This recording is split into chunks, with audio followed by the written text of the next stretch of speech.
వేలాది మంది సాయి భక్తులు ఎదురు చూస్తూ ఉన్న ఘడియలు మరలా రాబోతూ ఉన్నాయి.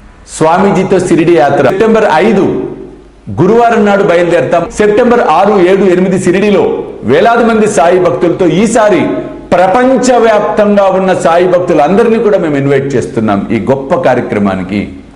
కాబట్టి మీరు నాతో రావాలి, ఈ యాత్రలో పాలు పంచుకోవాలి అనుకుంటే త్వరితగతిన కింద కనిపిస్తున్న ఫోన్ నెంబర్స్కి ఫోన్ చేసి మీ టికెట్ సెటిల్ చేసుకునే ప్రయత్నం చేయండి.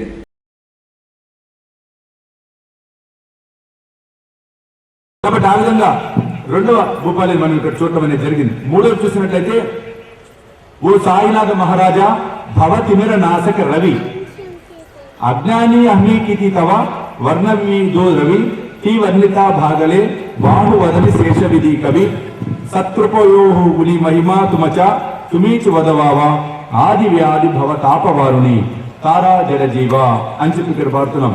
ఓ సాయినాథ మహారాజా, ఇక్కడ ఎంత బాగా ఉందో చూడండి. భవతిమిర నాశక రవి అంటే సూర్యుడు ఏ విధంగా అయితే చీకటిని పారద్రోలి వెలుగును అందిస్తాడో అదేవిధంగా నీవు మాలో ఉన్నటువంటి అజ్ఞానాన్ని పటాపంచలు చేసి భక్తి మార్గమును ప్రసాదింపము. సహస్ర ముఖములు కలిగినటువంటి ఆదిశేషుడే నీ లీలలను వర్ణింపలేక అలసిపోయాడయ్యా. అటువంటిది ఆయనకే సాధ్యపడినప్పుడు నీ మహిమలను నీ లీలలను చాటే శక్తి మాకు లేదు. అందువలన మాపై దయ ఉంచి నీ మహిమలను నీవే మాకు విసిదపరచుము అని చెప్పడం జరుగుతుంది. ఎంత బాగుందో చూడండి. ఇక్కడ అజ్ఞాని అమీకతి తవ వర్ణవిదోరవి అంటే సూర్యుడు ఏ విధంగా అయితే చీకట్లను చీల్చుకుంటూ వెలుతురుని ప్రసాదిస్తాడో, సూర్యోదయం అప్పుడు చూడండి ఎలా ఉంటుందో. 5 o'clock దాకా 5:30 దాకా చిమ్మ చీకటి ఉంటుంది, ఒక్కసారిగా వెలుగు వచ్చేస్తుంది. అంటే క్రమేపీ సూర్యుడు తన తీవ్రతను చూపిస్తాడు. అదేవిధంగా నువ్వు కూడా మాలో ఉన్న అజ్ఞానాన్ని క్రమేపీ పటాపంచలు చేసి నీ భక్తి మార్గంలో నడిచే విధంగా మాకు శక్తి నిమ్ము అని చెప్తున్నాం. అంతేకాక సత్కృపయోహో గుని మహిమా సుమచ తుమీతు వదవావా అంటే ఇక్కడ త్రివర్ణిత భాగలే బహువదని శేష విధి కవి. బహువదని అంటే అనేక అనేక తలలు అనేక ముఖములు కలిగినటువంటి శేషుడు, ఆదిశేషుడు. ఆయనకి సాధ్యపడలేదట. ఏం సాధ్యపడలా? పరమాత్ముణ్ణి వర్ణించటం.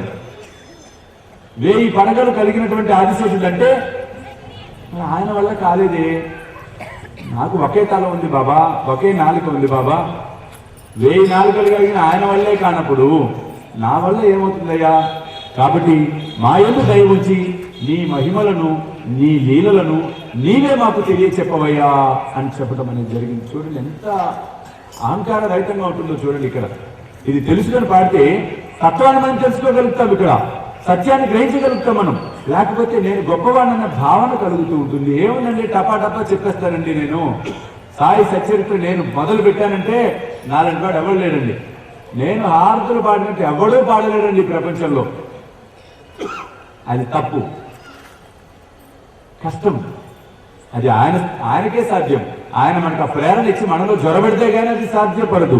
ఈ రోజున హారతుల గురించి ప్రవచనం జరుగుతుందంటే సాక్షాత్ సాయిబాబా నా ద్వారా మీకు వినిపించడం అనేది జరుగుతుంది. నేను 100% నిమిత్త మాత్రుణ్ణి. ఆకలితో ఉన్నవాడికి పట్టడన్నం పెడితే నాకు చెందుతుంది అని సాయి మనందరికీ సాయి సచ్చరిత్ర ద్వారా తెలియచెప్పడం అనేది జరిగింది. కాబట్టి పట్టడన్నం అనేది కాదు, కడుపు నిండా ఆకలితో ఉన్న వారికి భోజనం పెట్టే కార్యక్రమమే శ్రీ సాయి భోజన్. కాబట్టి మీరు కూడా ఈ అద్భుతమైన మహాయజ్ఞంలో పాలు పంచుకొని సాయి కృపకు పాత్రలు కావాల్సిందిగా కోరుతూ ఉన్నాను. వివరాలకు కింద కనిపిస్తున్న ఫోన్ నెంబర్స్ కి ఫోన్ చేయండి. చూస్తూనే ఉండండి శ్రీ సాయి సర్వస్వం యూట్యూబ్ ఛానల్.